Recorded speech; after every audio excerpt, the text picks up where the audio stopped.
Have you ever noticed that feeling, that deep, almost primal discomfort when you just don't have all the answers? That, gnawing feeling of uncertainty when things aren't neatly tied up. For a lot of us, it's like this constant whisper, this craving for clarity, for something definitive. But what if that very desire, that need to know for sure, what if it's actually holding us back? What if it's not really a strength, but more like a subtle kind of trap, a quiet tyrant in our own minds? That's exactly what we're diving into today. This deep dive is all about exploring that surprising, maybe uncomfortable truth behind our very human need for certainty. And our main guide on this journey is a really fascinating piece called The Quiet Tyranny of Certainty. We're going to unpack its core idea, sort of peel back the layers and see what it tells us about our minds, our societies, and maybe even ourselves. Yeah, it's quite something how this source jumps right into some pretty deep philosophy, but keeps it incredibly relatable. The key insight right off the bat is that this craving for certainty isn't just like a harmless preference. It's presented as this profound, often unconscious drive, and it comes with some pretty significant hidden costs. It cleverly weaves together ideas from thinkers like Camus and Nietzsche with sharp psychological observations. So it's not just telling us that we cling to absolute truths, but it really digs into the why, explaining the fundamental human impulses behind it, and, crucially, what the cost might be, the cost to our freedom, our authenticity. Okay, so get ready to maybe question some assumptions, things you might not even realize you hold on to, because this deep dive, well, it's going to explore why we might actually be kind of terrified of the truth, even when we think we're looking for it, and what that reality, often a bit scary, means for how we live, how we connect with others, and how we really understand this incredibly complex world around us. Let's get started.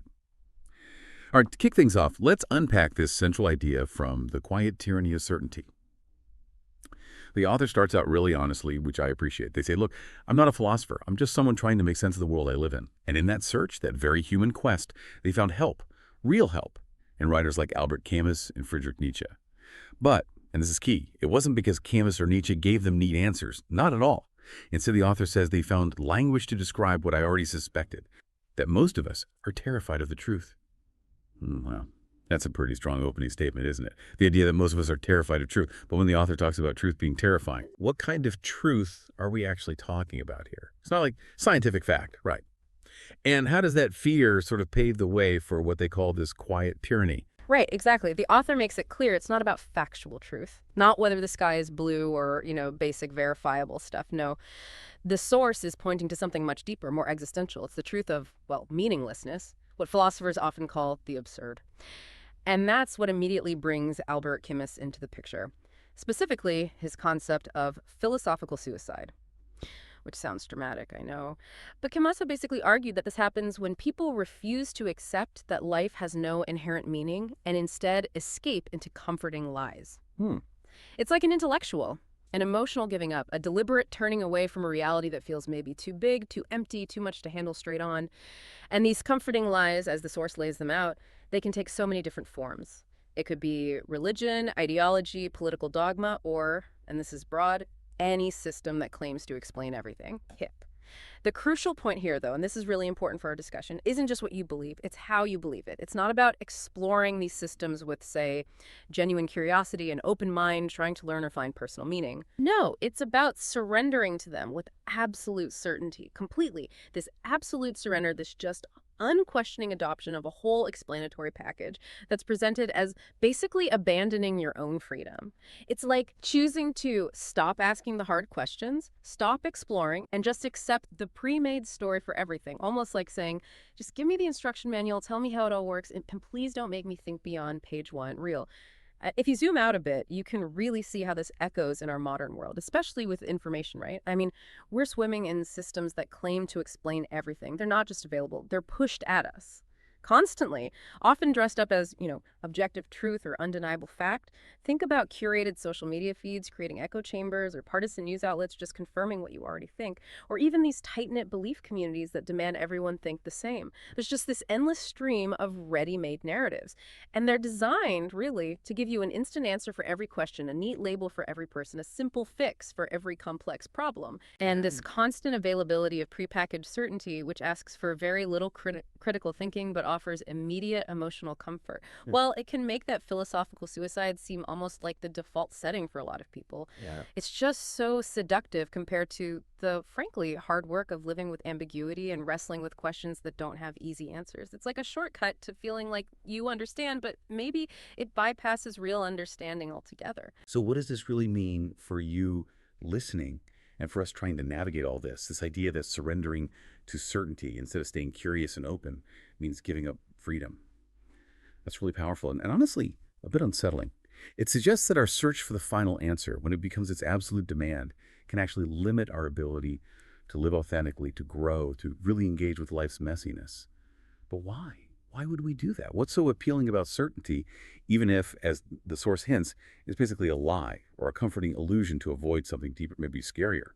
What's driving this tendency to grab the easy, pre-digested answer instead of the maybe more liberating but definitely challenging question? It seems kind of counterintuitive, right, to choose something that limits your freedom. That's the million-dollar question, isn't it? Why do we do it? And the source offers a really helpful psychological perspective here. It puts it pretty simply. From a psychological point of view, certainty gives us safety. Our brains, it explains, are fundamentally wired to reduce threat. If you think about it evolutionarily, a brain that can quickly size things up, predict what might happen next, and offer a clear action plan, well, that's a brain that helps you survive. You know, historically, hearing a rustle in the bushes, not knowing what it was, could be dangerous. Reacting quickly, based on a learned pattern, was good. Uncertainty, though, especially the kind we're talking about, facing the vastness, the potential meaninglessness of the universe that feels inherently dangerous to our minds. It's like an existential threat to our sense of order, our control. So when we're faced with that kind of profound uncertainty, the big questions about meaning, existence, the mind just recoils instinctively. It tries to shield us from this perceived danger. And how does it do that? By inventing things, patterns, stories, beliefs. The main goal is just to make the unknown feel known, to slap some order onto the chaos. And this isn't always, a conscious, deliberate strategy, the author points out. It's survival. It's this deep-seated cognitive mechanism pushing us to create narratives, structures that explain everything. Not because they're necessarily true, objectively speaking, but because they make us feel safe. Safe from that scary abyss of not knowing. We build these frameworks, these stories, to make sense of it all. A bit like maybe a child inventing an imaginary friend to cope with loneliness, but on a much bigger existential scale. It's our brain basically saying, okay, let's just make something up so we can all calm down. Yeah, that makes a ton of sense. Our brain just doing its job, trying to protect us, treating existential angst like it's a physical predator. It's almost like our ancient wiring didn't quite get the update that the vast emptiness of the universe isn't actually a saber-toothed tiger, but it reacts the same way. Scramble, find a solution, invent one if necessary. But interestingly, it's not just the internal wiring, is it? The source also points out how this tendency, while innate, gets powerfully reinforced from the outside. It talks about how we're actually taught this preference for certainty, directly or indirectly, right from when we're kids. It becomes baked into our upbringing, our societal norms. The source puts it like this. From a young age, we're taught directly or indirectly that asking too many questions is unsettling, that it's better to believe than to doubt, that people who don't fit the script are dangerous or broken.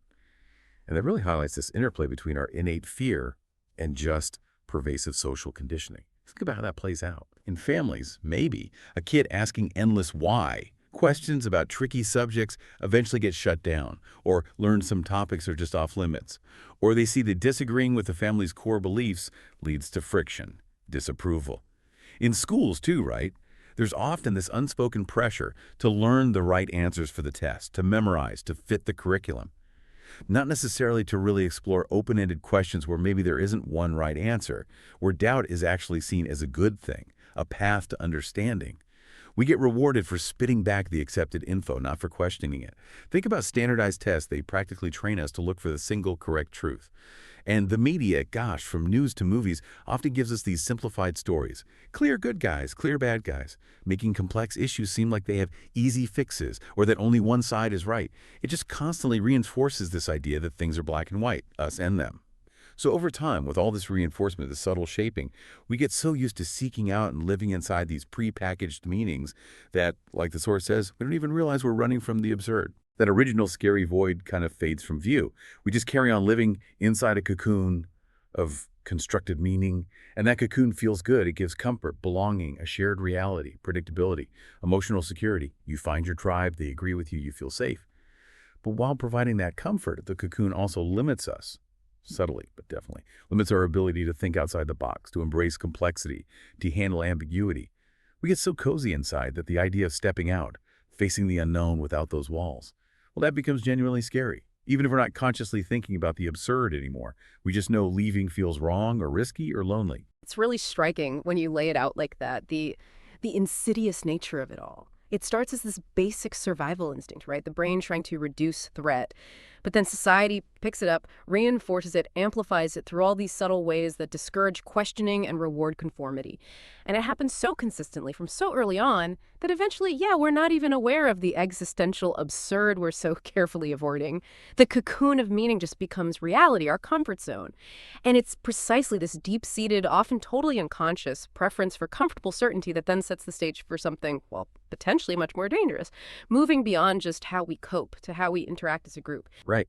And here's where, according to the source, it gets really chilling. It explains what happens when enough people start building and living inside these cocoons of meaning together. The author warns, and once enough people do this, something dangerous happens. It stops being just a personal choice, a way to cope. It scales up, becomes a societal thing with serious consequences. That fear, the one that maybe drove one person to grab onto a false truth, a comforting story and escape from the void, it morphs into this collective pressure to make everyone else believe the same thing. These individual escape routes, they solidify into societal norms, hardened expectations. And at that point, the whole nature of certainty changes. It's not about personal comfort anymore. It becomes a tool for conformity, for control. This is where, as the source puts it, doubt becomes heresy. It's not just disagreeing. It's seen as actively attacking the whole system, the shared illusion everyone's relying on. And in that climate, individuality becomes a threat. Why? Because one person daring to question, daring to be different, they crack that shared reality. They expose the fragility of the collective cocoon, and that undermines everyone else's feeling of safety. The author's really clear. This isn't just about belief anymore. It becomes about control. That quiet tyranny starts to emerge from this collective fear, tightening its grip almost unnoticed. And looking at the bigger picture here, the source makes a really critical point about how this control actually works. It notes that it isn't always enforced with, literal whips and chains, although chillingly, the author adds that still happens. But mostly in modern society, this quiet tyranny uses much subtler weapons. Still incredibly powerful, though. Shame, isolation, and fear. These are the tools of silent conformity. Think about how insidious that really is. Someone who dares to question the dominant story. Maybe it's a political view that's become untouchable, or a religious interpretation demanding total agreement, or just a deep-seated cultural assumption about how things they get treated like a virus, like they're contaminating the group's belief system, threatening its purity, maybe even its survival. And the reason they're treated that way, the source clarifies, isn't necessarily because they're wrong factually. It's deeper than that. It's because their doubt threatens the emotional safety of the crowd. Their questions poke holes in the certainty blanket everyone's huddled under. It exposes that underlying those anxieties everyone's trying so hard to keep buried. It's not about logic, it's pure psychological defense.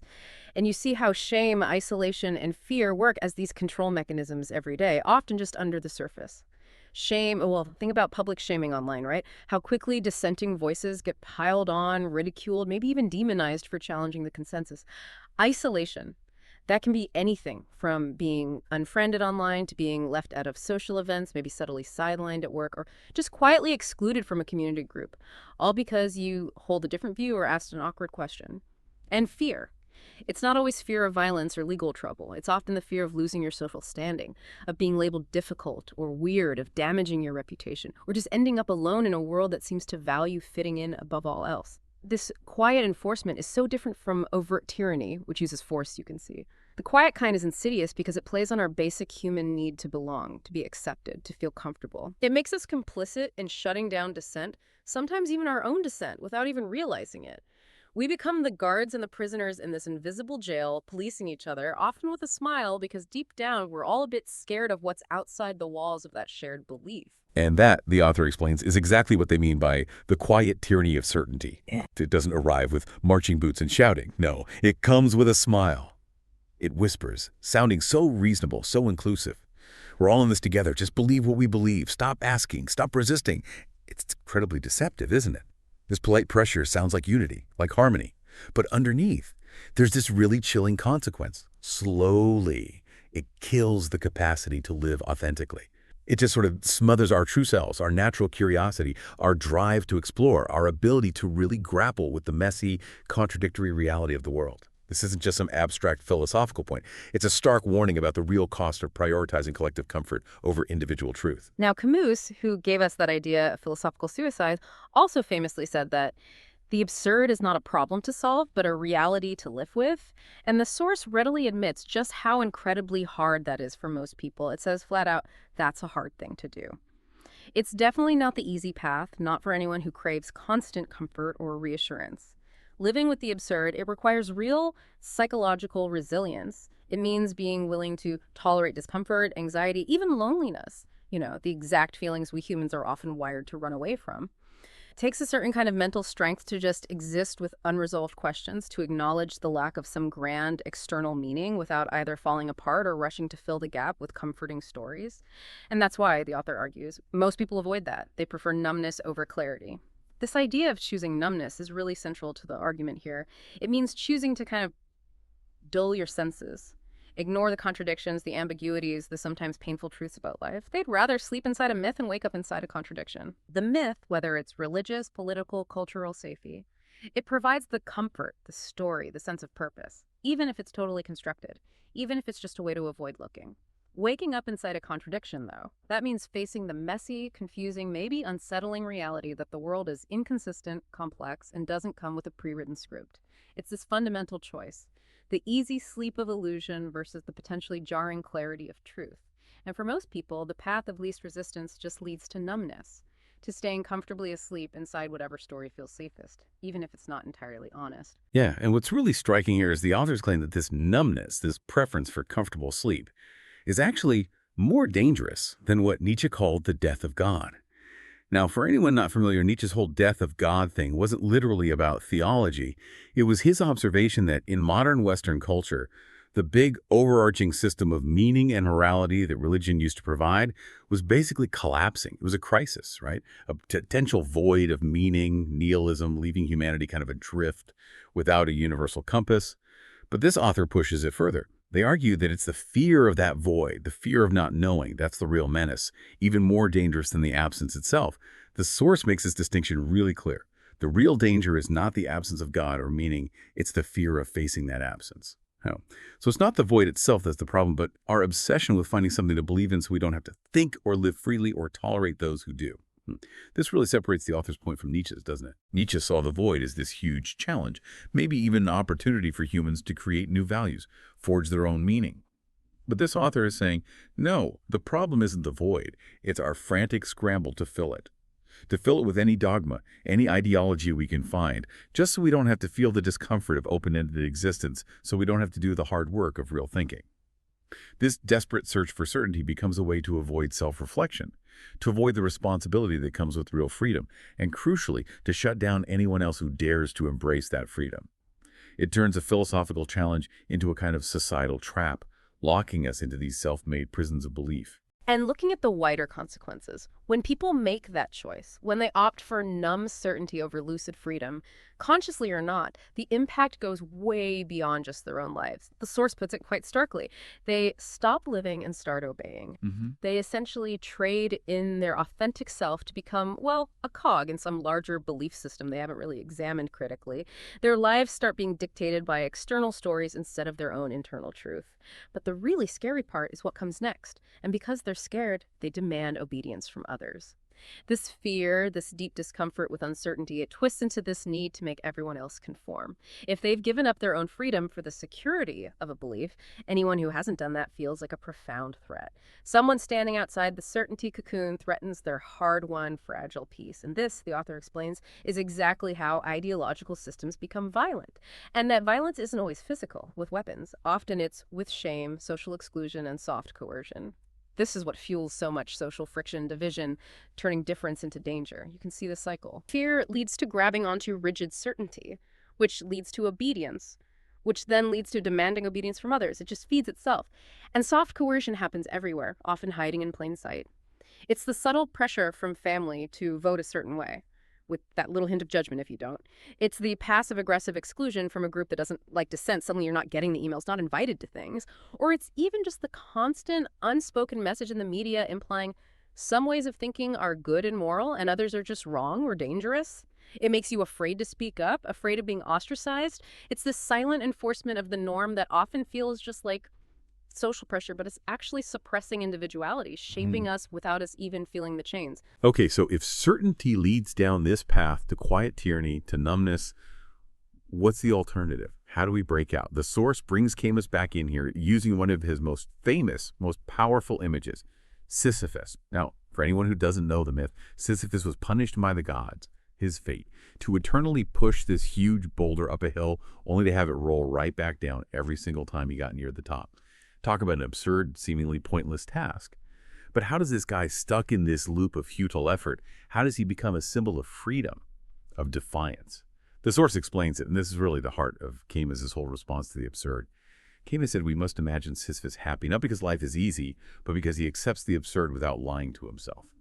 That's the core. Accept it without kidding yourself. Sisyphus isn't looking for some hidden meaning in pushing the rock. He's not hoping the gods will suddenly change their minds. He's not making up some grand story about his boulder to make it feel important. No, he embraces his burden not because it's meaningful, but because it's his. He owns his fate, not as a victim, but as the master of his own experience, however grim. And in that very act, that conscious acceptance, that ownership, there's a kind of liberation. That's freedom, the author argues. Not certainty, not belief, but revolt. And this revolt isn't about fighting the gods or smashing the rock. It's an internal thing, a philosophical rebellion against the demand that life must have meaning, that there must be a final answer. It's about finding freedom not by getting rid of the burden, but by consciously, defiantly embracing it. It's not about finding a new belief to cling to. It's about cultivating a way of being. Conscious awareness, radical acceptance of what is, and sticking to truth, even when it's uncomfortable and offers no easy answers. It's a huge shift, really, from demanding meaning from the outside to either creating it yourself or just living authentically with its absence. Okay, but that raises a really practical question, doesn't it? For you listening, for all of us. What does this revolt actually look like day to day? How do you live authentically in the middle of this absurd reality, especially when everything around you seems to be pushing for certainty, for conformity, demanding you pick a team and stick with it? Well, the source tells us, first off, it takes that psychological resilience we talked about. It means actively choosing to tolerate discomfort, anxiety, even loneliness. Yeah, all those feelings most of us instinctively try to dodge. The feelings that push us into those certainty cocoons in the first place. It means having the courage to actually feel the void instead of just frantically trying to paper over it with comforting stories. Living authentically in this sense isn't about having all the answers or finding some new ultimate truth. It's more about having the courage to wake up inside a contradiction instead of choosing to sleep inside a myth. So what might that mean for, say, how you make decisions? Maybe it means being okay holding nuanced views on really complex issues instead of feeling pressure to jump to one extreme or the other immediately. Or maybe it means when you talk to people with different views, you're not trying to win them over, but actually trying to understand where they're coming from. Recognizing that, yeah, multiple perspectives can exist without one having to be totally right and the other totally wrong. It could even mean accepting that some really big personal questions about your purpose, who you are, what the future holds, maybe they don't have neat final answers. And that's not just okay, it's actually liberating. It boils down to intellectual humility, right? Being open to being wrong, staying committed to genuine inquiry rather than just defending an ideology. That kind of mindset allows you to keep growing, keep adapting instead of getting stuck in rigid beliefs. It's choosing the messy, maybe difficult, but ultimately real, over the tidy, comforting, but ultimately stifling illusion. That is. Yeah, that's a tough challenge, isn't it? Especially today. It feels like the whole world, especially online, is just constantly pushing us towards the easy answer, the quick take, the tribal badge. Seems like every corner is designed to offer us pre-digested certainty. Tell us what to think, how to feel. Makes that path of real, authentic inquiry feel. Oh, pretty lonely sometimes.